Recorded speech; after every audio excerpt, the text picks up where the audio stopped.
Assalamualaikum warahmatullahi wabarakatuh. Alhamdulillah, tidak pernah berhenti kita memuji Tuhan kita Allah dengan berharap agar segala kebutuhan kita dipenuhi olehnya.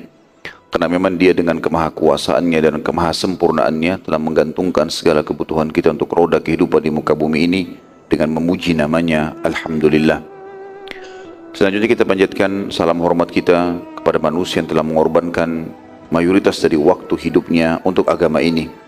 Manusia yang telah disempurnakan jalur nasabnya, fisiknya, dan juga ilmunya oleh Sang Pencipta Allah. Satu-satunya utusan Sang Pencipta Allah yang telah diutus untuk seluruh manusia, bahkan untuk seluruh jin dan manusia. Dan juga mengucapkan satu kali salam hormat ini akan mendatangkan 10 kali tambahan rahmat. Maka sangat wajar kalau kita selalu mengejar rahmat tersebut dengan membacakan salawat dan taslim pada Nabi besar Muhammad sallallahu alaihi wasallam. Melanjutkan materi kita saudaraku seiman, masalah sirah nabawi yang suci dan mulia. Setelah membahas panjang lebar masalah surat-surat Nabi alaihi salatu wasallam kepada para raja-raja dunia, ada di antara mereka yang menerima, ada di antara mereka yang menolak. Maka kita akan lanjutkan insya-Allah dengan sariyah-sariyah yang diutus oleh Nabi alaihi salatu wasallam untuk membersihkan atau menyelesaikan jazirah Arab dari kekufuran dan juga menyelesaikan sisa daripada suku-suku Arab yang belum diserang disebabkan karena mereka partisipasi dalam perang Khandaq atau perang Ahzab. Nabi SAW pada saat selesai mengirim atau sementara mengirim surat-surat tersebut, juga dari satu sisi beliau membentuk sariyah-sariyah. Yang sudah pernah kita jelaskan teman-teman sekalian, sariyah adalah jumlah pasukan yang kurang lebih 3-100 orang. Sebagian ahli sejarah mengatakan sampai 300 orang. Lebih daripada ini dinamakan pasukan perang. Dan ini salah satu strategi perang Nabi SAW yang selalu sukses. Beliau mengirim tim-tim khusus 3 orang, 10 orang, 7 orang, 15. Pokoknya dia bawa 300 orang jumlahnya, tergantung kondisi dan keadaan. Kemudian beliau pada saat itu mengirim menyerang satu tempat. Kalau berhasil alhamdulillah, kalau belum berhasil baru Rasulullah SAW mengirim pasukan yang besar. Dan umumnya selalu ini berhasil ya. Dikirim pasukan-pasukan khusus di mana mereka terlatih, yang memang mereka mampu untuk mengalahkan suku-suku besar atau bahkan menguasai sebuah wilayah, baik itu pedesaan, perkampungan, kota. Dan ini akan kita lihat banyak sekali dari apa yang Nabi SAW lakukan.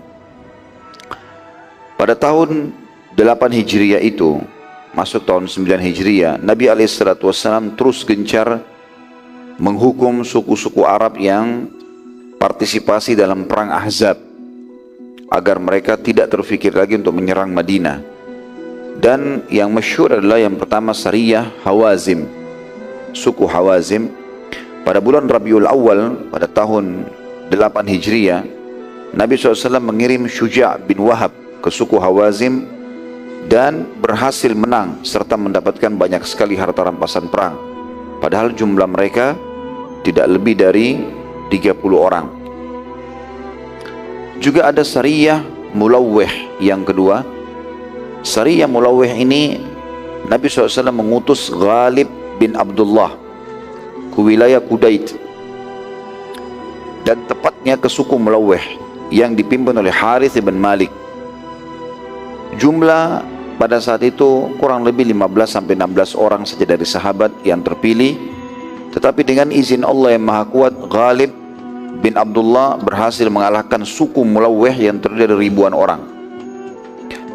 Syuja' radhiyallahu anhu berkata, kami berhasil mengalahkan mereka dan kami mendapatkan tawanan juga hewan-hewan ternak yang sangat banyak. Jadi Syuja' ini kebetulan ikut di sariyah, dia yang pimpin sariyah Hawazim, dan di Mulawih ini dia juga ikut jadi pasukan. Maka dia menceritakan kalau peperangan itu hanya belasan orang dan berhasil mengalahkan mereka dan banyak sekali membawa harta rampasan perang. Pada saat Syuja' menyerang suku Mulawih, pasukan inti mereka sedang keluar menyerang suku-suku yang lain ya. Jadi Ghalib ini dikuatkan dengan Syuja', dan Syuja' ikut ya, bersama Ghalib. Kemudian dia menyerang dan mengatakan, pada saat kami sedang menyerang suku Mulawih, pasukan inti suku ini terdiri dari sekian ribu orang, 2.000, 3.000 orang, semuanya keluar lagi menyerang suku-suku yang lain. Perlu teman-teman ketahui, tradisi orang-orang Arab masa jahiliyah, mereka tidak punya pekerjaan khusus, tinggal di padang pasir, nggak ada pendapatan khusus juga ya. Perekonomian yang hidup waktu itu Jazirah Arab hanya Mekah, yang lainnya ikut dengan Mekah, karena Mekah ada jemaah haji yang datang, maka otomatis banyak pengunjung, akhirnya ada transaksi beli makanan dan minuman, pakaian. Kalau selain daripada itu, ada Madinah menjual kurma, tapi umumnya kurma juga yang dibutuhkan atau orang konsumsi hanya Jazirah Arab. Tidak semua dunia ini mengkonsumsi kurma gitu. Sehingga ada satu tradisi yang tidak baik pada zaman itu. Ini zaman tentu sebelum Islam mereka kenal, mereka saling menyerang satu sama yang lain. Jadi kadang-kadang 1.000-2.000 orang datang dari satu suku menyerang suku yang sebelah tanpa sebab. Tidak ada unsur agama ini, hanya sekedar untuk merebut suku tersebut, lalu mengambil harta-harta mereka. Kemudian mereka hidup lagi berapa bulan, nanti serang lagi suku yang mana. Kadang-kadang juga yang sudah menyerangnya diserang lagi oleh suku yang lain. Begitu kacaunya keadaan Jazirah Arab pada zaman itu. Kebetulan suku Mulawih ini pasukan intinya sedang keluar menyerang satu suku, tapi tidak disebutkan dalam buku sejarah suku apa itu. Pada saat itu Ghalib dan Syuja' berhasil masuk ke suku mereka dengan 16 orang saja, tapi mereka menyerang setelah atau selepas sholat subuh. Dikira mereka ini adalah pasukan inti, pasukan besar, maka akhirnya mereka pun berhasil menguasai dan mengambil banyak sekali pada saat itu ghanimah. Syuja' berkata bersama Ghalib ini, dua-duanya berkata, kami sempat pulang menuju ke Madinah, tapi rupanya pasukan inti Mulawih berhasil mengalahkan suku yang mereka jadikan target, lalu mereka kembali ke sukunya pada hari yang sama. Syuja' dan Ghalib ini baru jalan sebentar.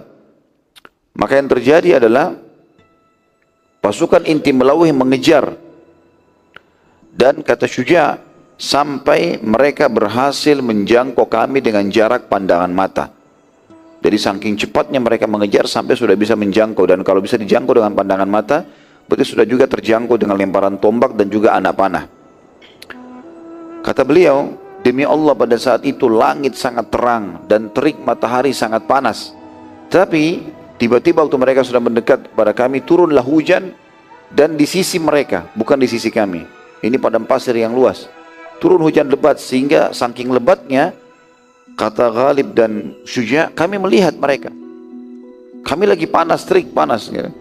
Tapi mereka di belakang kami turun hujan lebat, saking lebatnya sampai membuat mereka tidak bisa jalan, dan membuat sebagian wilayah padang pasir tersebut ya digenangi oleh air yang sangat deras sampai menjadi sebuah sungai dalam waktu yang seketika, sehingga mereka pun tidak berhasil menyerang kami. Mereka tidak berhasil menyerang kami. Nabi SAW juga mengirim sariyah ya. Sebelum terjadi perang Mu'tah yang besar, sariyah yang dipimpin oleh Ka'ab bin Umair radhiyallahu anhu kepada atau ke wilayah Zatil Alwah, tepatnya di lembah Ummul Qura. Sekitar 14 orang saja jumlah sahabat ini. Awalnya tujuan sariyah ini berdakwah, dan mereka keluar dari Madinah sejauh 600 mil dengan berjalan kaki. Saat tiba di lembah Ummul Qura, tiba-tiba muslimin diserang oleh suku Ghassan, dan semuanya terbunuh kecuali satu orang yang berhasil melarikan diri pada saat itu,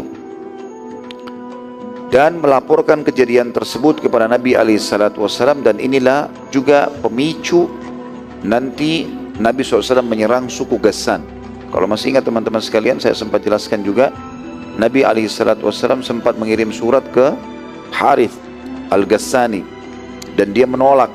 Dia mengatakan, siapa Muhammad itu mau mengajak saya untuk tunduk kepadanya sementara saya punya 100.000 pasukan, dan dia bersekutu dengan bangsa Romawi. Ini semua nanti kalau diakumulasikan penyebab utama terjadinya perang Mu'tah, dan akan kita jelaskan perang Mu'tah sebentar lagi insya-Allah. Jadi di sini teman-teman sekalian, sariyah yang terakhir yang Nabi SAW utus sebelum terjadinya perang Mu'tah adalah perang ini. Sebenarnya ini sariyah sekali lagi ya, tujuannya untuk berdakwah, tapi dinamakan sariyah oleh sebagian ahli sejarah karena memang terjadi peperangan pada saat itu. 14 orang sahabat ini berusaha untuk melawan, tapi karena yang menyerang mereka ribuan orang, maka akhirnya terkalahkan. Dan hanya satu yang berhasil kembali, akhirnya melapor kepada Nabi SAW, dan Nabi SAW tidak pernah meninggalkan kesempatan musuhnya untuk menyiksa atau menakut-nakuti kaum muslimin. Dan ini kita sayangkan, subhanallah, hilang dari keadaan muslimin di zaman sekarang. Umat Islam dihina, masjid dibakar, perempuan diperkosa, segala macam, laki-laki dibantai, tapi tidak ada pemimpin muslim yang bergerak. Ini kalau di zaman Nabi SAW, kalau kita bandingkan dengan negara kita Indonesia atau negara-negara Islam sekarang, ya, banyak sekali negara-negara Islam, Saudi, Mesir, negara-negara yang Turki, negara-negara yang besar sebenarnya. Kalau dibandingkan Madinah di zaman itu, ya, Madinah di zaman itu kota kecil, ya, kota kecil, perkampungan yang dianggap kampung di Jazirah Arab, bahkan di dunia tidak ada yang bisa melihat, tidak ada yang mau melihatnya.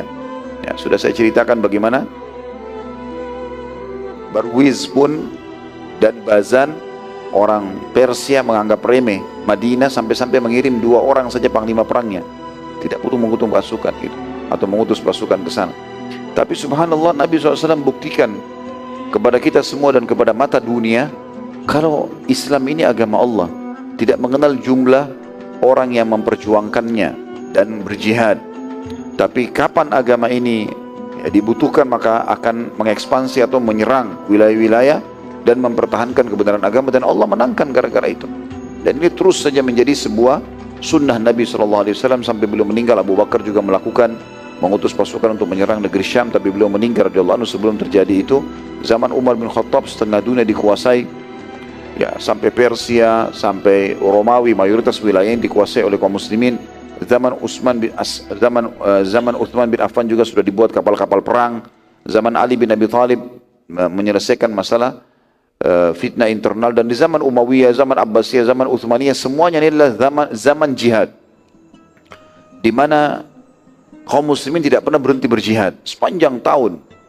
Jadi ada wilayah-wilayah tertentu di mana mereka berjihad, dan ada wilayah di mana mereka kembangkan syariat Allah SWT di wilayah yang sudah aman. Kalau wilayah-wilayah itu mau berdamai, maka didamaikan dengan cara membayar jizyah. Kalau tidak, maka dikuasai oleh muslimin dan diterapkan hukum syariat Islam di sana. Atau mereka mau masuk Islam dan dibiarkan mereka dengan kekuasaannya cuma tinggal menerapkan hukum Islam. Dan ini yang kita sayangkan sekarang, luput sekarang. Kita lihat kejadian saudara-saudara kita di Burma, luar biasa gitu. Saya belum pernah melihat ada manusia seperti itu. Jadi orang yang sesuku dengan dia, sama wajahnya, sama warna kulitnya. Mungkin kalau kita katakan beda suku, beda warna kulit, masih ada kemungkinan, itu pun tidak mungkin terjadi, ya. Manusia bisa memotong manusia yang lain tuh luar biasa gitu, ya. Kecuali dalam keadaan betul-betul membela akidah, membela agama, itu pun dalam Islam kita diajar untuk kalau membunuh dengan cara yang baik. Kalau sudah ditusuk selesai, nggak ada mutilasi. Ini orang hidup-hidup dipotong tangannya, dipotong kakinya. Saya lihat cuplikan tidak masuk di akal. Tapi yang lebih unik lagi, tidak ada negara Islam yang bergerak.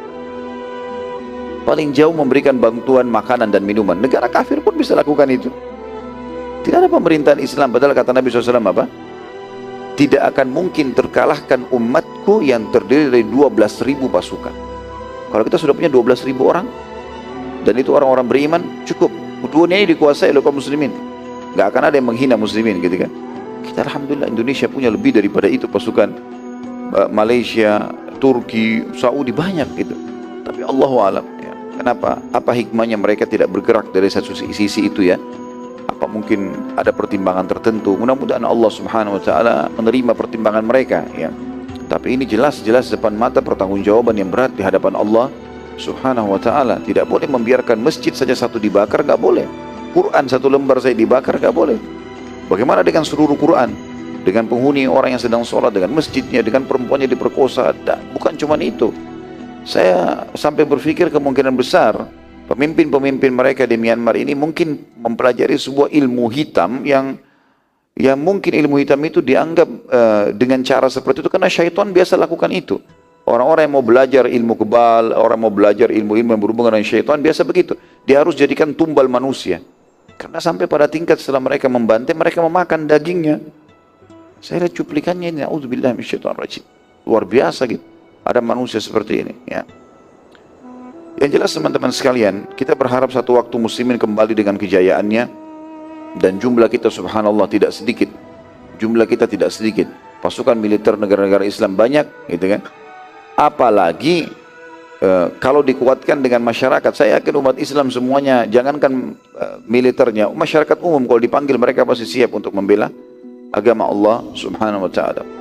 Dan kita sekarang tentunya saya sangat menganjurkan semua imam-imam masjid sudah semestinya sekarang melakukan kunut nazilah di sholat subuh, duhur, asar, maghrib, isya. Nabi SAW contohkan, karena memang umat Islam luar biasa. Jangan teman-teman merasa sekarang misalnya di media sudah tidak diangkat lagi kasus Burma atau Myanmar, itu sampai hari ini mereka masih dibantai, sampai hari ini mereka masih diserang, dan ini kekuatan militer yang turun tangan, bukan perang antara masyarakat misalnya sehingga militernya menenangkan, tidak. Mereka punya wewenang, mereka punya kelebihan, dan akan dapat jabatan kalau mereka berhasil membunuh umat Islam. Itu kan luar biasa itu. Semoga Allah SWT mengangkat permasalahan mereka. Jadi kita belajar sirah teman-teman, bukan hanya belajar cuma sekedar mengenang kisah Nabi SAW, tapi mengambil hukum di sini. Nabi SAW tidak pernah membiarkan ada satu suku Arab pun yang coba menakut-nakuti muslim atau menyerang Madinah. Walaupun dengan belasan orang, walaupun sekian puluh orang dikirim, serang mereka, gitu kan. Nanti kalau kita lihat kisah di Abu Bakar radhiyallahu anhu pada saat Nabi SAW meninggal, waktu itu mayoritas suku Arab yang sudah masuk Islam setelah pembebasan kota Makkah dan perang Tabuk, pada saat itu teman-teman sekalian, mayoritas suku Arab murtad sampai dikenal dengan hari Riddah, hari pemurtadan massal. Karena orang-orang yang datang masuk Islam bersama Nabi SAW karena ketakutan saja, di akhir peperangan Nabi SAW setelah perang Tabuk, nanti kita lihat setelah pembebasan kota Mekah, ada perang kota Taif dan ada perang Tabuk. Nah pada saat itu suku-suku Arab karena ketakutan pada datang masuk Islam. Untuk meninggal Nabi SAW mereka murtad semua. Madinah, tinggal Madinah saja sama Mekah yang menjadi basis Islam, mayoritasnya semua murtad. Kalau Madinah sama Mekah jumlahnya cuma berapa ribu orang saja gitu. Seluruh jazirah Arab murtad. Lalu Abu Bakar bentuk pasukan. Tidak besar pasukannya, kecil. Cuma sekian ribu orang, 1000 orang untuk berapa pasukannya. Kemudian Umar bin Khattab sempat menasihati, hai Abu Bakar, kenapa kita nggak kirim dai aja ke mereka? Kenapa tidak kita nasihati saja? Untuk apa kita kirim pasukan? Kalau ini pasukan dikirim Madinah kosong, nggak ada orang. Kata Abu Bakar, tidak demi Allah.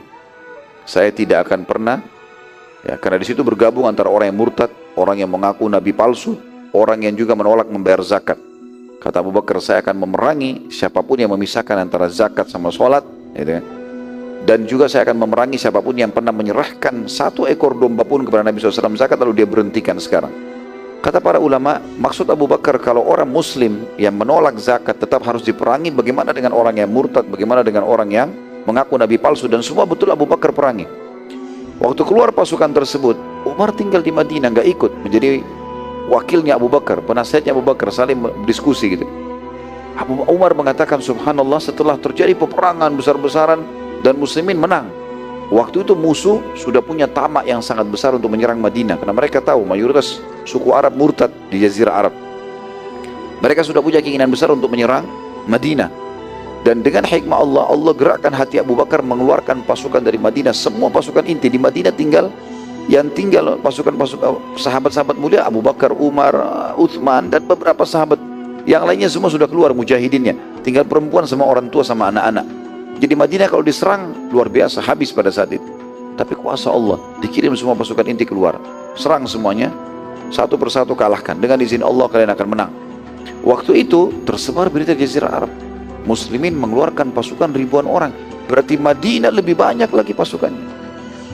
Padahal sebenarnya Madinah kosong, nggak ada orang gitu. Itu fakta sejarah. Dan gara-gara itu subhanallah, muslimin menang, akhirnya dimuliakan oleh Allah karena berjihad membela agama Allah, dan juga akhirnya Madinah jadi aman. Allah SWT menjaga dengan kemahakuasaannya. Baik, kita masuk teman-teman sekalian ke perang Mu'tah. Setelah syariah-syariah tersebut, dan saya sudah sebutkan tadi teman-teman sekalian, sebenarnya penyebab perang Mu'tah ini adalah surat Nabi SAW dikirim kepada Al-Harith Al-Ghassani yang menolak untuk masuk Islam. Kemudian juga dia sekutunya Romawi yang juga Herakl telah berkhianat. Pertama mengatakan syahadat, tapi ternyata dia pura-pura. Dan nanti kita lihat di sini sesuai dengan sabda Nabi SAW, dia telah berdusta. Ya. Dia takut mempertahankan imannya ya, karena khawatir hilang kerajaannya. Kemudian juga ada utusan Nabi SAW yang dibunuh oleh pengikut suku Ghassan. Maka Nabi SAW akhirnya mengutus pasukan. Nabi SAW terus memotivasi para sahabat umum, siapa saja mau ikut silahkan, sampai terkumpul 3.000 orang. Dan jumlah ini termasuk jumlah yang paling besar sampai tahun itu. Belum pernah ada pasukan muslimin sebesar 3.000 orang ini. Karena sebelumnya kalau teman-teman review kembali perang Khaybar, jumlah muslimin cuma 1.400 orang, mengalahkan 10.000 orang pasukan Yahudi, gitu kan. Sekarang waktu Nabi SAW motivasi jihad segala macam, berkumpul semua simpatisan dan juga sahabat yang dasarnya memang militan atau memang dia militer, dia sudah tahu bagaimana berperang, sudah punya pengalaman-pengalaman bersama Nabi SAW, terkumpul sampai 3.000 orang. Lalu Nabi SAW bersabda setelah kumpul pasukan tersebut, pemimpin kalian yang wajib kalian patuhi adalah Zaid ibn Harithah. Zaid ibn Harithah. Lalu kalau Zaid ibn Harithah, tentu Zaid ibn Harithah adalah orang yang mulia ya, anak angkat Nabi SAW. Dulu di awal Islam punya nama Zaid ibn Muhammad, dan terkenal juga dengan Hibbin Nabi SAW, kekasih Nabi SAW. Kata Nabi SAW, kalau Zaid ibn Harithah mati, wafat, maka diganti oleh Ja'far bin Abi Talib. Ini juga adalah kakaknya Ali bin Abi Talib, beda 10 tahun dengan Ali bin Abi Talib radhiyallahu anhu. Orang yang sangat terkenal dengan keimanannya, dan dia sempat menjadi dai dan menjadi penyebab masuk Islamnya Najasyi. Kemudian kalau Ja'far meninggal, maka digantikan dengan Abdullah bin Rawaha. Abdullah bin Rawaha. Tentu ini isyarat dari Nabi SAW, kata ahli sejarah, tentang akan mati syahidnya 3 orang ini. Karena Nabi SAW tidak pernah menyebutkan semoga Allah merahmatimu di kancah peperangan, atau menyebutkan kalau si fulan mati digantikan oleh fulan, kecuali pasti berarti mati syahid itu. Begitu isyaratnya. Makanya para sahabat kalau lagi di kancah peperangan, mereka berharap selalu ngobrol dengan Nabi SAW, dan Nabi SAW mengatakan rahimakallah, semoga Allah merahmatimu. Kalau mereka mendengar itu, mereka mengatakan wajabat ya Rasulullah, sudah kami dapatkan ya Rasulullah. Dan betul mati syahid sahabat itu. Mereka sudah tahu itu. Dan beberapa Yahudi di wilayah Khaybar, waktu mendengar Nabi SAW ingin mengutus pasukan ini, kebetulan mereka, pernah kita jelaskan di perang Khaybar teman-teman, tadinya orang Yahudi harus diusir kan, keluar dari Madinah, keluar dari Khaybar. Tapi karena mereka minta, sudahlah kami nggak usah keluar dari Jazirah Arab, ini semua jadi milik kalian, kalian adalah tuan-tuan kami dan kami bekerja buat kalian. Akhirnya orang-orang Yahudi tetap tinggal di Khaybar sampai nanti di zaman khilafahnya Umar radhiyallahu anhu, barulah kemudian di zaman Umar ini barulah kemudian mereka diusir dari Jazirah Arab karena mereka berkhianat. Yang jelas beberapa Yahudi datang kepada Nabi SAW dan berkata, gara-gara itu Yahudi datang dan mereka berkata, hai Muhammad, kami tahu dalam kitab Taurat tidak ada seorang nabi pun yang mengatakan kalau si fulan meninggal, atau mendoakan rahmat kepadanya, kecuali pasti mati. Maka Nabi SAW tersenyum saja. Artinya kalian sudah tahu, lalu kenapa tidak beriman? Ya. Ini juga teman-teman sekalian, Nabi SAW pada saat itu mengutus pasukan di hari Jumat, Jumat pagi. Hari Jumat pagi diutus pasukan. Dan ulama mengambil pelajaran di sini kalau boleh safar di hari Jumat. Karena ada sebagian kaum muslimin yang menganggap tidak usah safar, tidak boleh safar hari Jumat karena khawatir ketinggalan sholat Jumatnya. Ya. Tapi Nabi SAW mengutus pasukan ini. Dan yang benar adalah dianjurkan untuk tidak safar. Tentu orang kalau pakai kendaraan darat ya, memang dia mampu mampir ke masjid. Beda kalau udara, beda kalau laut. Tapi kalau darat, kata para ulama, seperti di zaman Nabi SAW menunggangi unta, menunggangi kuda, kalau kita sekarang pakai mobil, ini masih bisa mampir ke masjid dan azan Jumat sudah dikumandangkan, maka tidak boleh safar. Itu hukum syar'i memang. Dianjurkan untuk hadir Jumat dulu. Tapi kalau pesawat, kapal laut, ya memang dasarnya tidak mungkin orang mampir. Nggak ada masjid di pesawat, gitu kan. Atau di kapal laut, kalaupun ada musholahnya, orang sudah musafir, maka itu berbeda hukum syar'inya. Abdullah bin Rawaha radhiyallahu anhu yang merupakan ditunjuk menjadi pemimpin yang ketiga, Waktu lihat pasukan keluar, sudah jalan, ini waktu duha ini, habis sholat duha. Dia sengaja nggak keluar, bukan tidak ingin ikut, tapi dia berpikir di otaknya, dia pada saat itu muncul di benaknya radhiyallahu anhu, ini kan hari Jumat, hari mulia. Nabi SAW tidak ikut perang, pasti beliau akan khutbah, beliau akan jadi imam Jumat. Saya ikut aja dulu Jumat, baru saya susul pasukan. Gampang kok, pasukan kan besar, 3.000 orang, lambat jalannya. Habis Jumat kalau saya keluar juga saya masih dapat pasukan itu, gitu kan. Niatnya ingin mendapatkan dua keutamaan, sholat Jumat bersama Nabi SAW dan juga ikut berperang. Itu niatnya dia. Maka pada saat itu dia pun hadir Jumat, pasukan sudah jalan dari tadi. Selesai ya, khutbah Jumat, dan pada saat Nabi SAW mau dirikan sholat jadi imam, Abdullah bin Rawaha berada di belakang Nabi SAW di saf pertama. Tadinya Nabi gak perhatikan dia. Selesai salam, kata Nabi SAW, kenapa engkau tidak ikut pasukan wahai Abdullah? Tadi kan sudah saya utus pasukan, kenapa kau nggak ikut? Kau kan pemimpinnya, salah satu pemimpinnya gitu. Abdullah jawab, wahai utusan Allah, pasukan lambat jalannya, dan aku yakin aku bisa mengejar mereka selepas sholat Jumat dengan anda, supaya saya dapat juga keutamaan sholat Jumat. Perhatikan di sini teman-teman, apa jawaban Nabi SAW? Ini hadis yang mulia. Kata Nabi SAW, demi Allah wahai Abdullah, walau engkau menginfakkan semua yang ada di bumi ini, di dunia ini yang kau miliki, apa saja, semua dunia ini pun kalau kau miliki dan kau infakkan, niscaya kau tidak akan mampu mengejar pahala yang telah mereka dapatkan dari perjalanan pagi tadi sampai siang ini saja. Kau niat mau dapatkan Jumat bersamaku, nggak ada apa-apanya. Kalau dikumpul semua di muka bumi ini apapun, mau dibandingkan dengan jihad, jalan dari duha sampai Jumat saja ini kau tidak akan bisa mengejar mereka. Maka Abdullah pun radhiyallahu anhu sempat menangis pada saat itu, karena dia niatnya baik. Dia niatnya sebenarnya ingin mendapatkan keduanya, gitu kan. Saat ditanya oleh beberapa sahabat, kenapa engkau menangis wahai Abdullah? Ia menjawab, aku takut pada api neraka karena kekeliruanku ini, kekeliruan ya.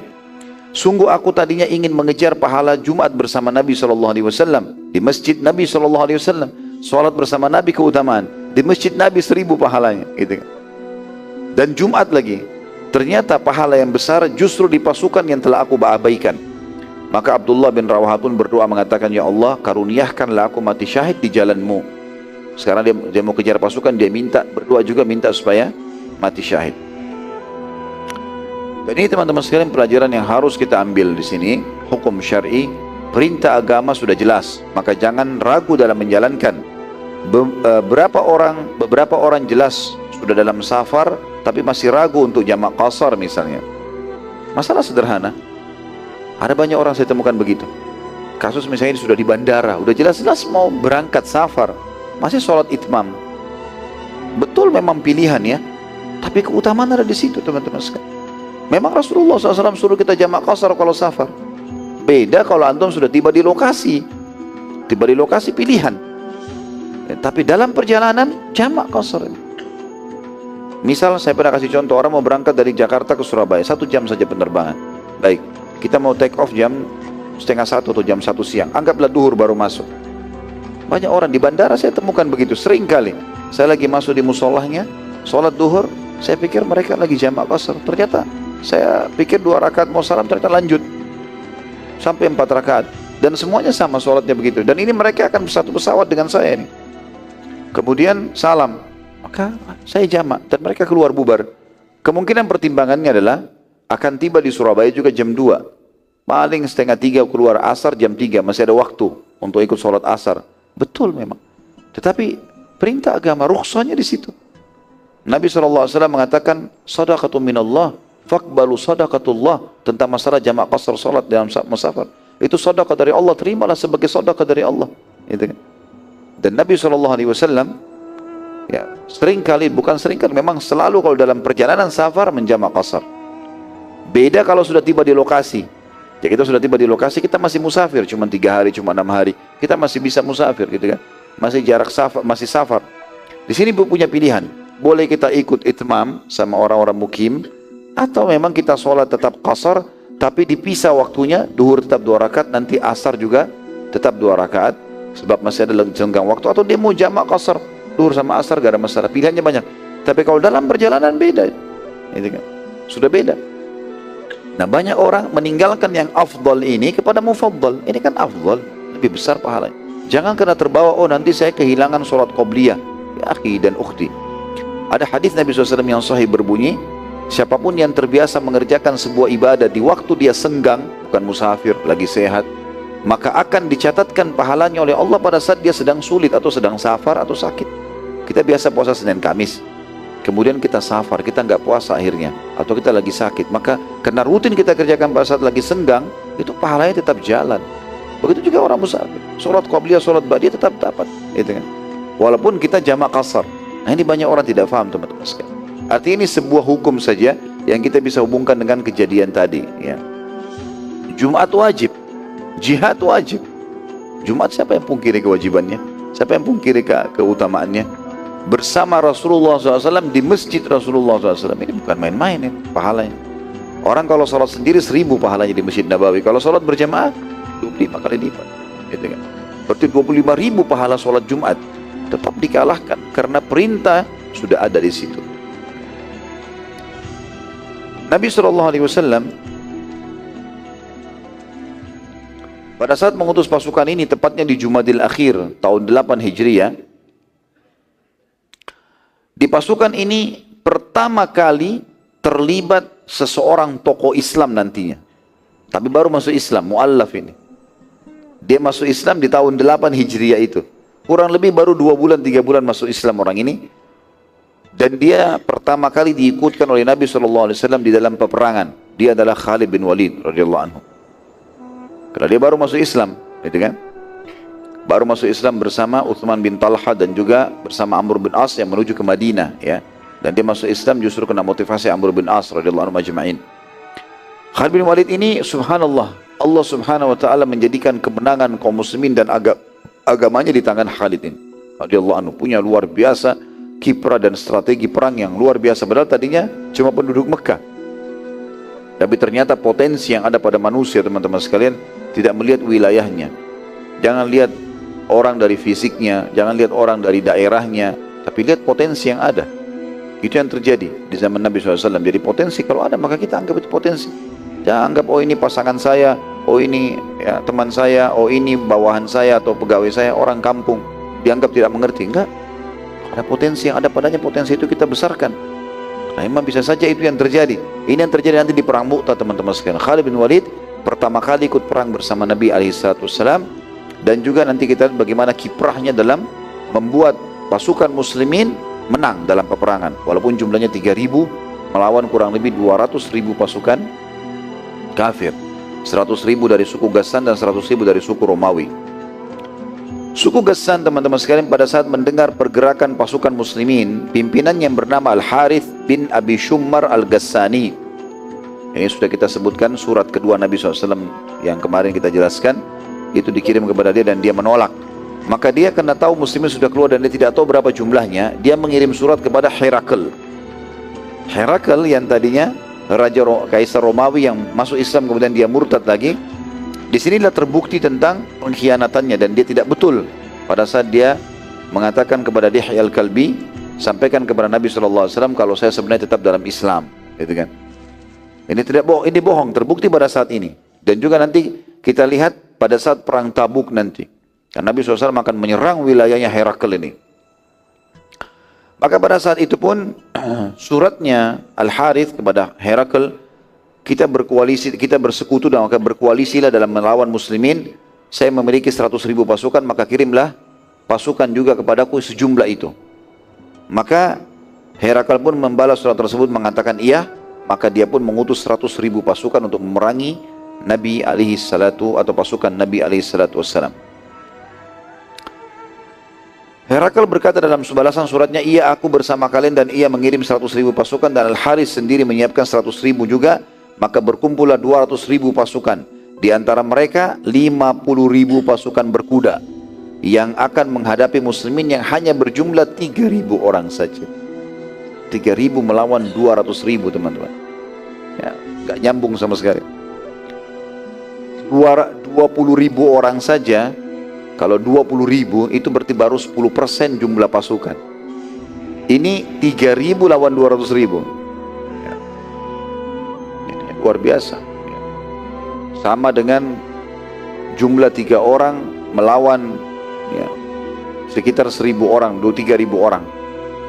Gimana caranya? Satu masjid ini melawan 3 orang saja. Susah sekali gitu kan. Karena kalau 3.000 orang ini pun dikerumuni dengan 10.000 orang saja, sudah 3 kali lipatnya gitu kan. Bagaimana dengan 200.000? Ditambah lagi teman-teman sekalian, pasukan yang paling kuat di zaman dulu itu pasukan berkuda. Ya sama kalau kita sekarang mobil tank gitu kan. Kuat sekali. Karena kudanya dipakein besi, orangnya juga di atasnya pakai besi, dan biasanya naik kuda ini sudah punya kemahiran.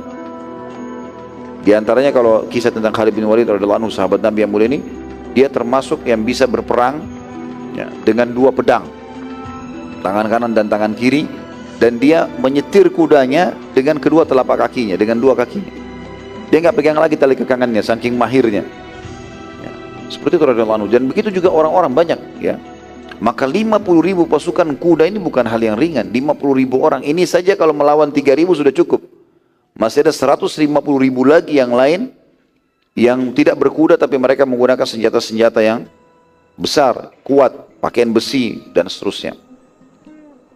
Subhanallah, tapi kemenangan teman-teman bukan dari jumlah, tapi dari keimanan dan keyakinan tentang Allah Sang Perkasa.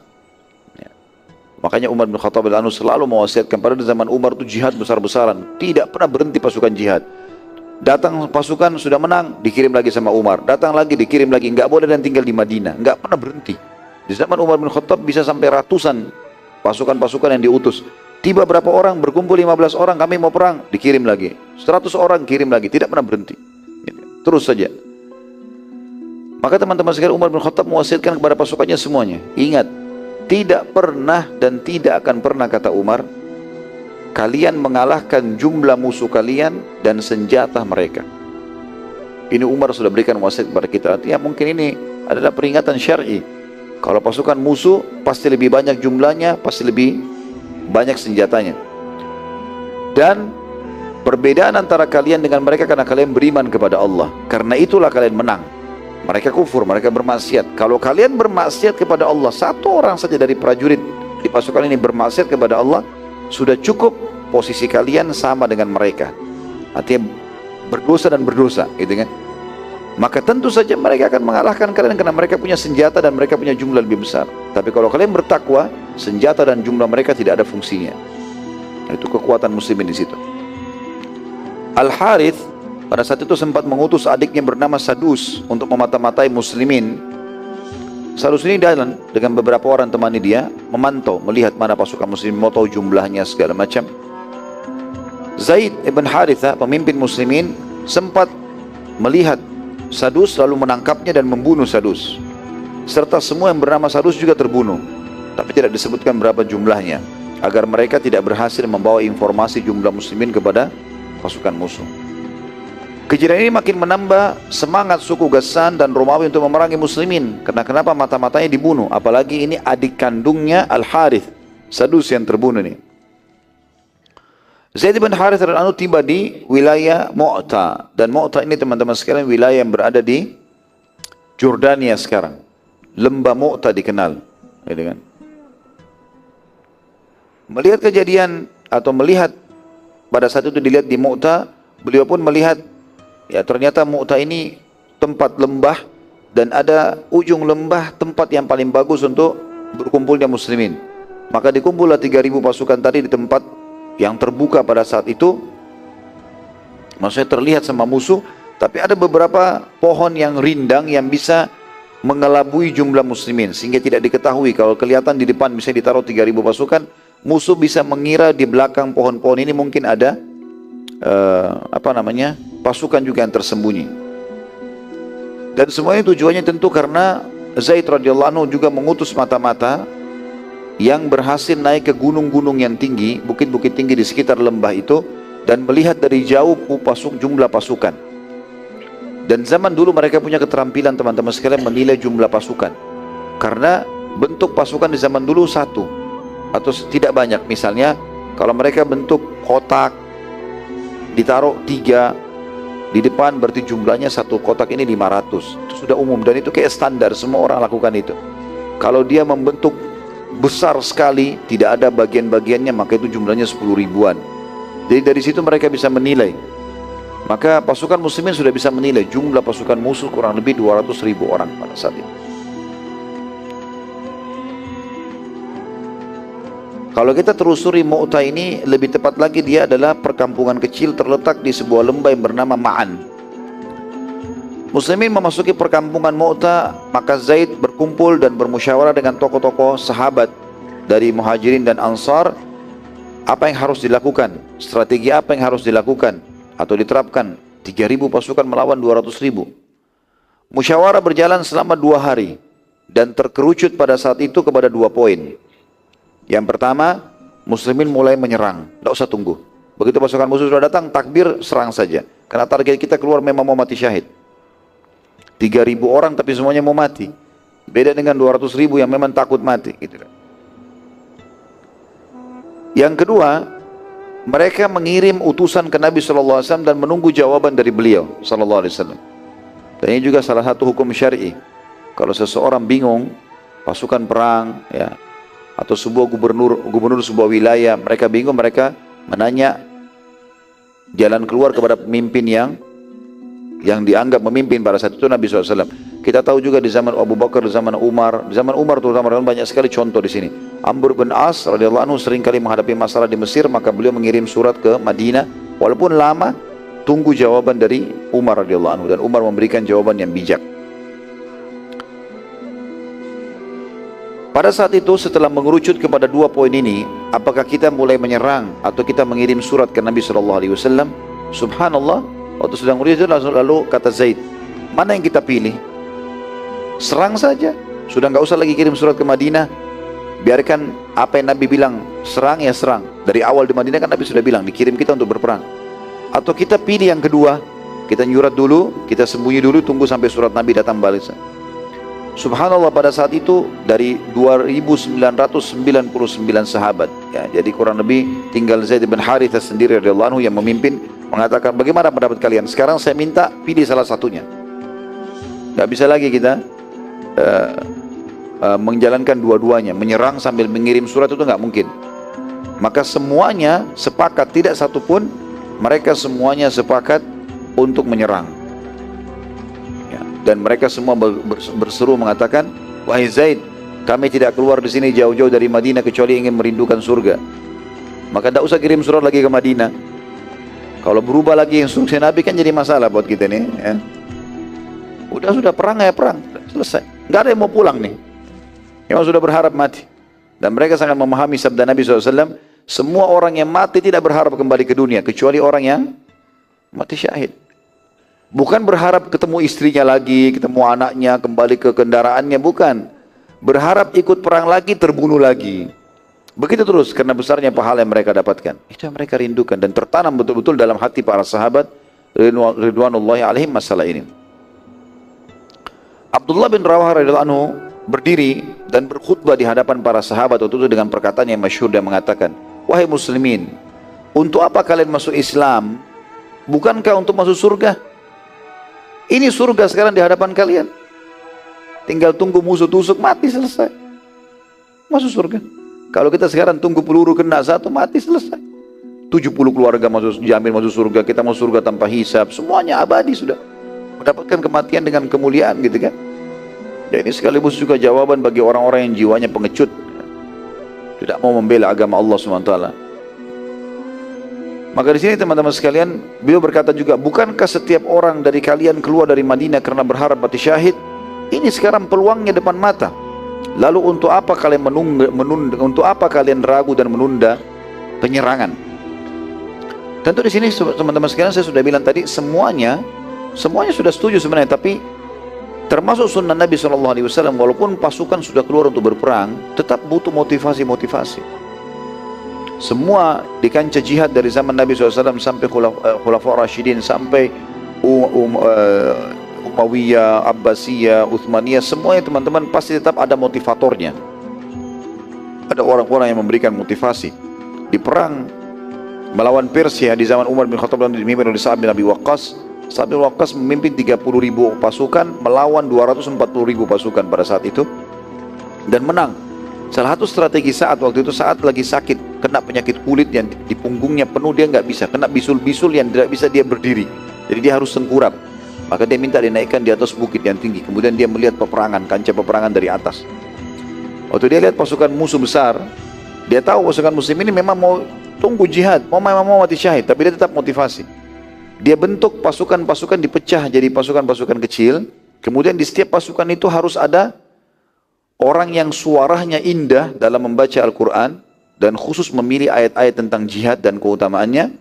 Yang satu lagi yang akan menafsirkan ayat-ayat jihad itu dengan kalimat-kalimat motivasinya. Sehingga betul-betul sebelum bertemu dengan musuh, mereka sudah terbakar dengan semangat untuk mengejar surga. Gitu kan. Abdullah radhiyallahu anhu terus saja memotivasi pasukan sampai semuanya bersemangat dan bertakbir dan siap untuk menyerang musuh. Seluruh pasukan muslimin lalu berkemah di dalam Mu'tah menunggu pasukan musuh tiba. Ini teman-teman, 3.000 dibandingkan 200.000, berapa kali lipat itu. Itu luar biasa ya, jumlah pasukan yang sangat luar biasa.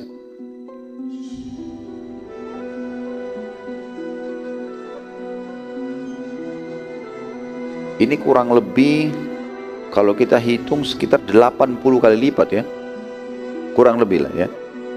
Karena kalau 3.000, kalau kita hitung 100 kali lipat 300.000 kan, ini 200.000, ya kurang lebih 80 kali lipat dari jumlah. Jadi kalau kita lagi mau olahraga, tim ini sekian orang, lawannya 80 tim yang lain sendirian.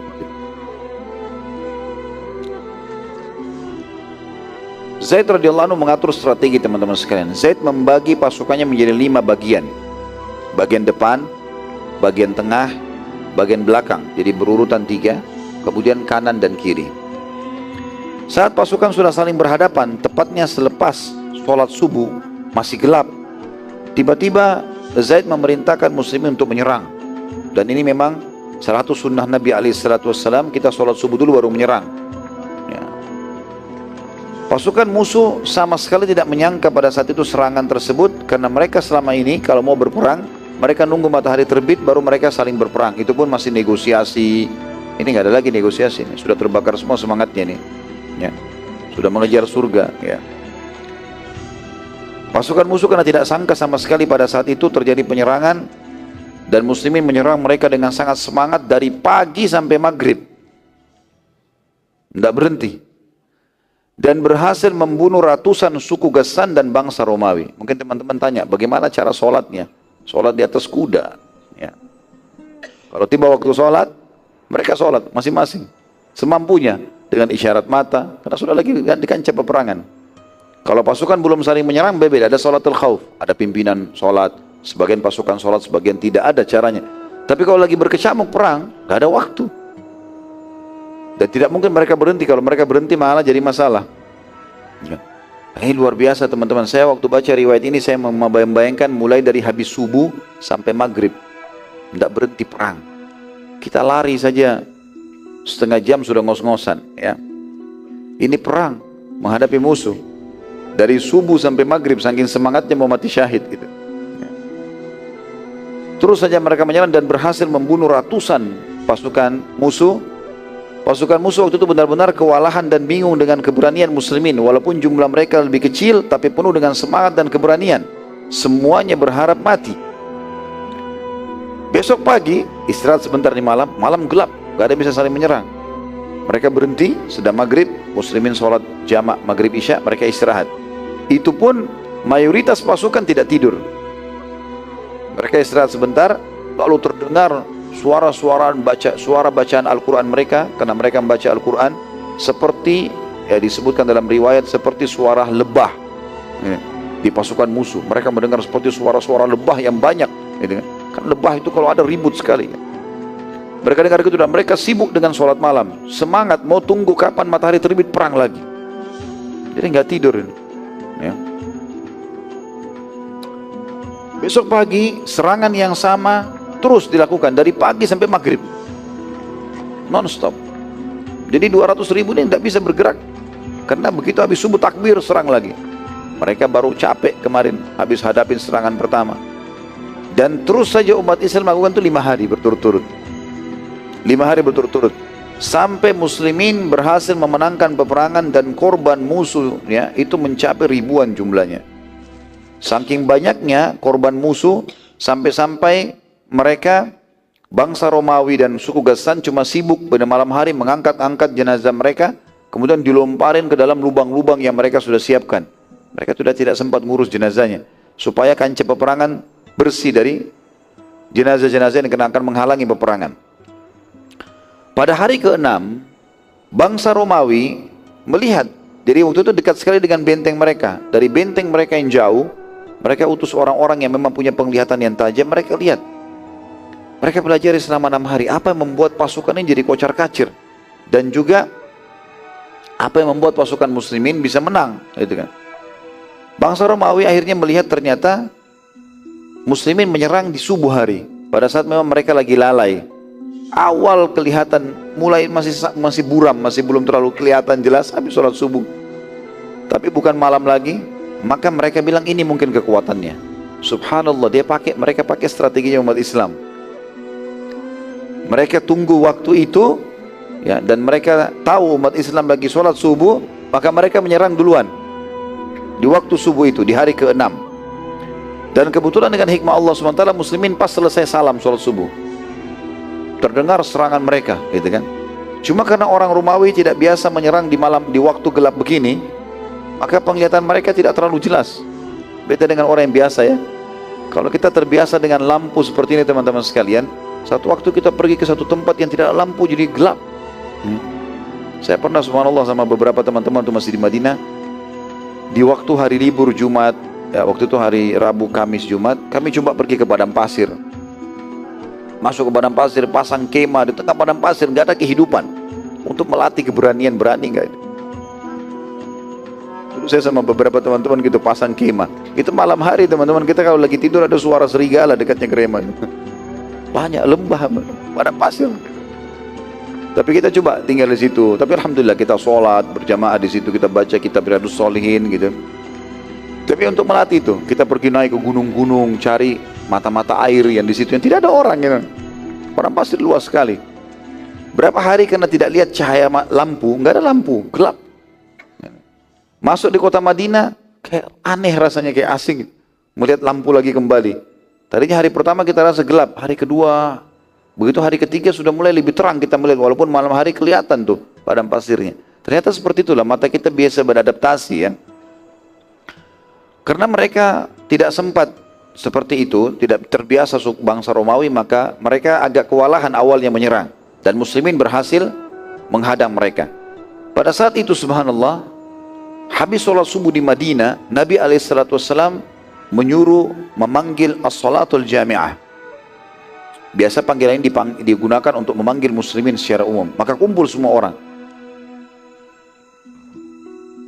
Walaupun yang tidak sempat hadir subuh di masjid pada saat itu, mereka ada yang berhalangan atau mereka pergi sholat jauh mereka sholat di dekat suku-suku mereka, karena dulu di Madinah banyak masjid.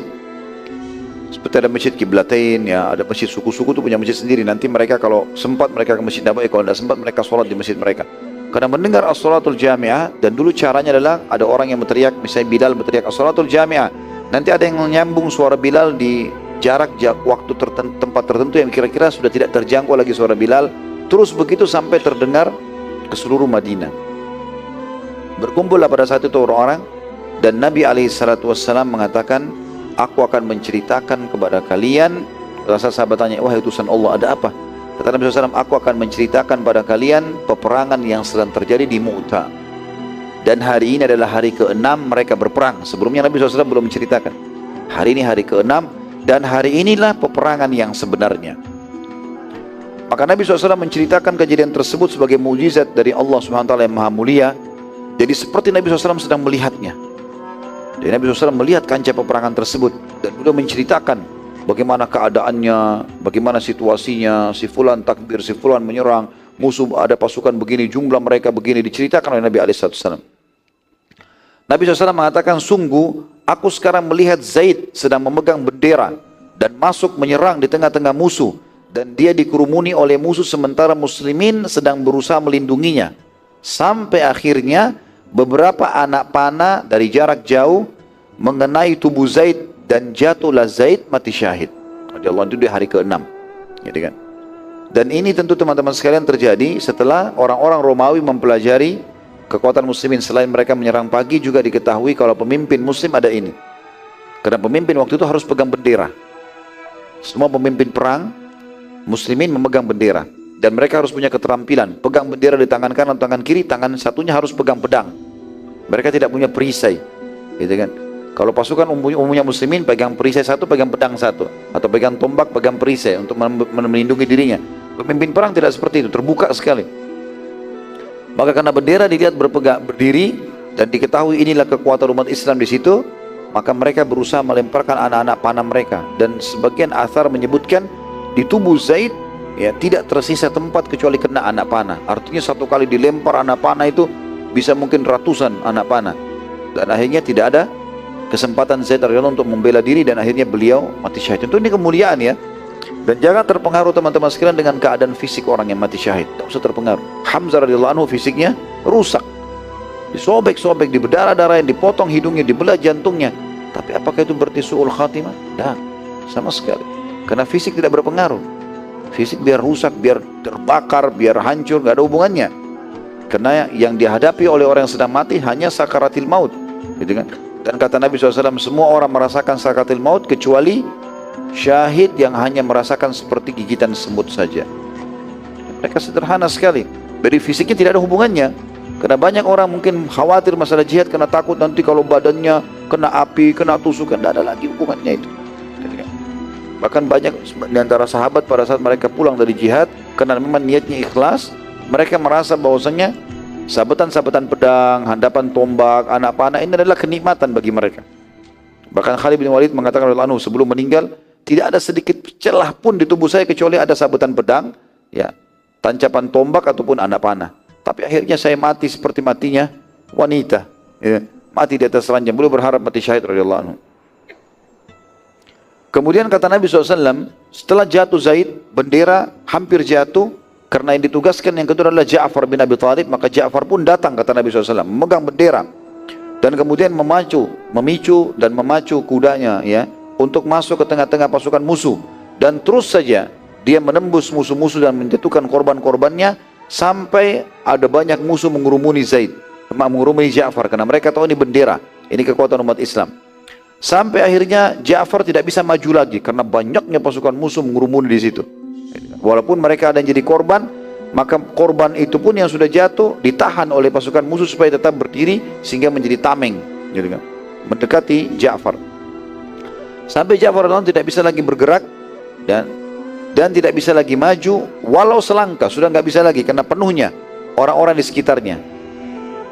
Ja'far lalu turun dari kudanya dan dia menebas kudanya, Ja'far radhiyallahu anhu, karena dia tidak bisa bergerak lagi, sudah tidak bisa jalan, kudanya terhimpit, tidak bisa bergerak, penuh sekali orang. Maka Ja'far pun turun radhiyallahu anhu karena luar biasa keberaniannya, maka dia menebas kudanya, gitu. Karena kudanya kalau dibiarin mengganggu di situ. Maka pada saat dia menebas, kemudian Ja'far pun masuk ke tengah-tengah musuh dengan berjalan. Sampai ada beberapa musuh yang berhasil memotong tangan kanan Ja'far yang memegang bendera. Maka Ja'far pun melempar pedangnya dari tangan kiri, kemudian memegang bendera dengan tangan kirinya, lalu berusaha menyerang musuh sementara darah lagi keluar dari tangan kanannya radhiyallahu anhu. Beliau pegang dengan tangan kiri bendera tersebut, lalu kemudian menyerang musuh dengan tangan kiri itu, dengan bendera itu.